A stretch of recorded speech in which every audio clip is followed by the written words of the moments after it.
François, vous êtes le fondateur de Tout près d'ici, vice-président du CNRA, et j'aimerais que vous nous présentiez le projet Terre de Source et sa contribution à la résilience alimentaire du territoire rennais. Eh bien, c'est parti. C'est parti et en fait, résilience, c'est un mot complexe à comprendre. Et je pense qu'il est important de l'illustrer et le projet Terre de Source, effectivement, sur Rennes, l'illustre particulièrement bien. On voit depuis ce matin qu'il faut partir d'un constat. Et le constat, c'est les eaux du bassin rennais, la collectivité des eaux du bassin rennais, dont le métier est de distribuer l'eau potable à l'ensemble des habitants d'Ille-et-Vilaine, part du constat que l'eau est de plus en plus polluée et du coup de plus en plus coûteuse à aller distribuer auprès des habitants. Pourquoi cette eau est polluée? Parce que la Bretagne, effectivement, et c'est la politique des années 60, est une région où l'intensification de la productivité a entraîné beaucoup d'intrants sur l'ensemble des agricultures. Il pleut, ça passe sur les terres agricoles, ça va dans les ruisseaux, et c'est cette eau-là qui doit être redistribuée auprès des habitants d'Ille-et-Vilaine.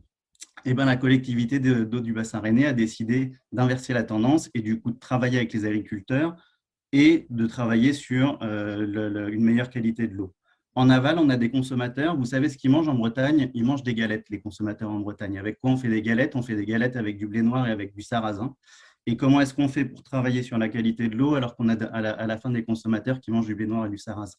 Eh ben, en fait, les galettes, majoritairement, le blé noir et le sarrasin, il est importé. Donc, l'idée, c'est bien entendu de remettre une culture de sarrasin et de blé noir en Bretagne. Et l'avantage, on a parlé de diversification, et ben, quand on réintroduit une culture sur des terres agricoles, forcément, on est sur de la rotation de culture et donc on est sur une meilleure qualité de la terre. Et donc, quand on refait de cette chaîne-là, on a des producteurs qui vont diversifier leur culture, on va aller chercher des meuniers pour faire de la transformation, on va aller chercher des industriels pour transformer ce blé noir en galettes et on va aller trouver des consommateurs qui vont continuer à manger des galettes, qui vont l'avoir de façon locale et qui, en plus, quand ils vont boire de l'eau du robinet, auront une meilleure qualité de l'eau. Voilà, c'est juste une illustration simple et efficace de ce que peut être la résilience alimentaire.